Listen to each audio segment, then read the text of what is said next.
Showtime. What a night. This is since 1900, okay? First starting pitcher to hit leadoff home run in regular or postseason. First starting pitcher to hit multiple home runs in a postseason game, and a first starting pitcher with 3 home runs and 10 strikeouts in the same game. Let me add a little bit of context, but first, let's go to this first inning. I don't know if you could be more impactful in a single inning, Pedro. He goes out there on the mound. How's he gonna pitch? We don't know. Strikes out the side, and boy, was it beautiful. Well, I told you the other day that every game has a different DNA, and every game could be different. Well, there you have it. You have a guy that hasn't pitched in 13 days, goes out there, strikes out the side, and then he comes over like probably 2 minutes after and hits a homer. And not only that, he didn't stop there. He ended up with 3 ding-dong Johnsons and 10 Ks. I mean, I'm glad I'm alive to witness what I'm witnessing from not only from this team, but from Shohei Ohtani, who might end up as the most unique individual that ever stepped in a baseball field. All right, they're getting ready to get it popping, and we will have full coverage of that as well. Bob Gibson was the only pitcher to ever strike out 10 and hit a home run. He did it in the World Series in '67 and '68. He did not hit multiple home runs. Shohei did 10 Ks and 3 home runs. There's a million stats. How about this? Tonight was Ohtani's second career multiple home run game while pitching. Babe Ruth did it once.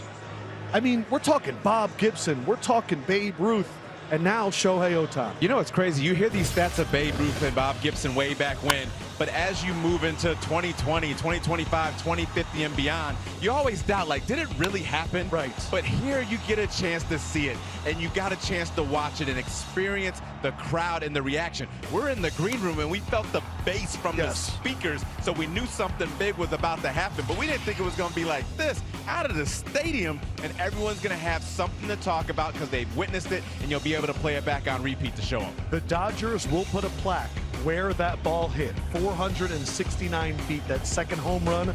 Ohtani hit over 1,300 feet of home runs tonight, Jimmy Rollins. Each of them as impressive as the last. That's a lot of home runs, and you know, you guys have brought up some great points. Pedro talked about DNA. I don't think he has DNA. I think we found him on another planet, and we injected him with some alien juice, and they put him in a form of a human named Shohei Ohtani. And there are guys that have changed the game, and we hear about it in other sports. Jordan, LeBron, Wilt Chamberlain. Yeah. Bob Gibson. What happened? He was so good they had to lower the mound. Shohei, he has his own rule. You can pitch and be a DH. That way, when you're done pitching, we still want you in the game. That's how special he is. And you're talking about 1,300 feet of home runs. Man, only one guy can do that. Yeah. Actually, 2 guys. One of them isn't playing it. The other guy's already fishing somewhere. Yes. But the guy that we're watching now and what we're seeing is special. So I hope that everybody out there is really taking this in, because this is a generational player. You say these guys come around once in a lifetime. I'm glad he's here in our lifetime. Can we take another look at the 469-foot Ding Dong Johnson? Because that one, I felt like the stadium was shaking to its core, Pedro. Well, this is impressive. I always expect him to hit homers, but to hit that kind of distance, it's like to another level.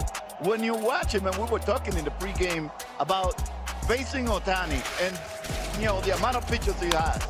He has 100 for you too in the fastball. We were arguing over that, but we never thought that we were gonna witness a homer at that distance. So Ohtani is like taking everything he does to the next level and beyond.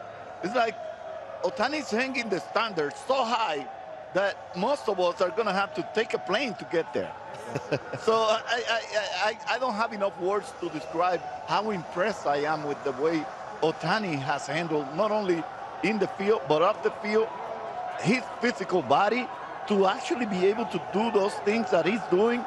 It's impressive. I would love to sneak in and see his routine. Just watch him work out. Oh my God, it doesn't come across my mind how this guy probably prepared to do all these things that he does at such a high level. And what's it like to see your former teammate leading this group of guys, Dave Roberts? I'm full of pride, and I'm so grateful for him, and I'm so happy to see him do this. if there is someone that could probably tell you, I don't want to give anybody any lead or anything in this game, is Dave Roberts, because he became part of history and he made us champions to all of us after 86 years waiting in Boston. The Dodgers are the first team since the Phillies in '09 to win a World Series and make it back. We have not had back-to-back champions in this sport in 25 years, the longest of the 4 major sports. You know how tough it is. You got back to that mountaintop. You fought against the Yankees to win. They're in this situation now. What is in store for them, whether it is the Mariners or the Blue Jays?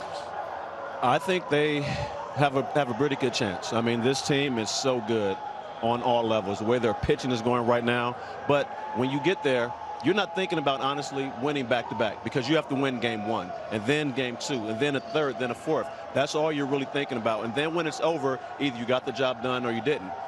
They're very prepared. We talked about it, I think, yesterday, how they are the best team. They know they're the best. They have the expectations of being the best.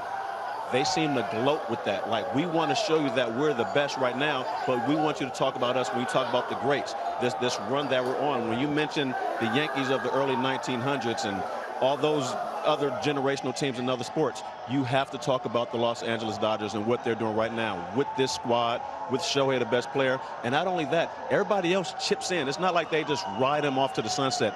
Everybody does something. And when you're getting that, it makes your better players great. And it's amazing to watch that this team has. We had Kershaw up here talking about the pitching, the bullpen, and this rotation.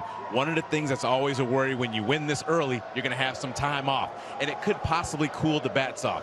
Even if it does, that pitching staff and that rotation, that's one of the things that typically doesn't calm down. And when you can run 4 arms out there the way that they can do multiple times, and they were even mentioning that Ohtani could come out of relief if this series would have extended, or definitely expect him to do that in the World Series. I mean, they have weapons upon weapons upon weapons. And remember, offensively, they really hadn't clicked much of this series until tonight. And tonight, the top 3 of the lineup, the top 4 of the lineup got it going. Prior to that, it was the bottom 4 or 5 of the lineup. So even if the offense gets a little cool, like you can sometimes see with a lot of time off, those arms are going to step up in a big way. Ohtani came into this game batting 2 for 11 in the series. Pitching-wise, the starters, a .63 for the series. 4th lowest in any series since ER became an official stat in 1912. I also want to say this. Ohtani took batting practice, and since then he had a triple in his first at bat. He did this today, and he was hitting home runs out of the park, the same area. I'm wondering if the visualization played a key, but I just want you guys are all some of the best teammates in major leagues. This is the batting practice.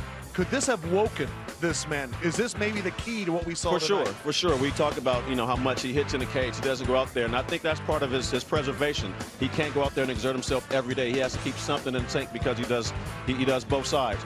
But when you go out there and you're seeing the ball leave the ballpark, not just hit the top of a cage, like, okay, that's what it feels like.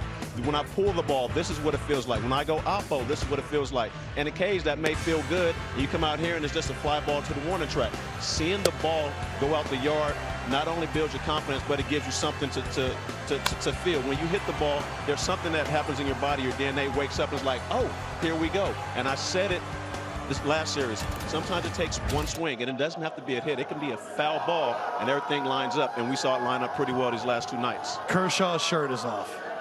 All right. They barely wear pants. They barely wear pants. And nobody more deserving than Clayton Kershaw. But it's intriguing to me as we were watching how Ohtani evolved into this game today. Okay. It was like a pretty sneaky routine. We didn't get to see so much more of his routine, but it seemed to be working exactly how he executed today. And it's really nice to see that he was able to kind of block the bad moments that he was having and put it all together within 3 days to actually come over today and just grab the MVP, you know, pretty much single-handedly. Yes. Win the game by himself. It is amazing. That's why I think it's so intriguing to see how Ohtani prepares, because everything he did seemed to come into play today, including that hitting BP outside. He never asked for that, and he did it. So he probably knows himself even better than people have seen. I think what's pretty special, too, is he's on the podium with Shahadi. This is about my team. He gets up there. We're watching him celebrate in the locker room. He's the one going up to other guys and pouring the beers over their head.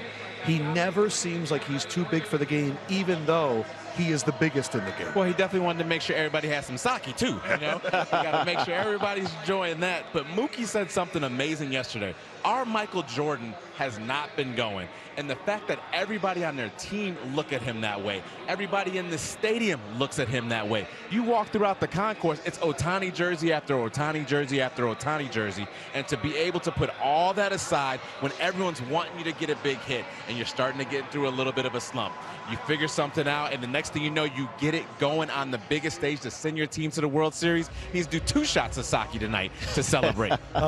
We thought it was 2. He's going to have to do 3. Oh, that's right. We got to 3 get 3 shots of sake. Oh, you're leaving me out.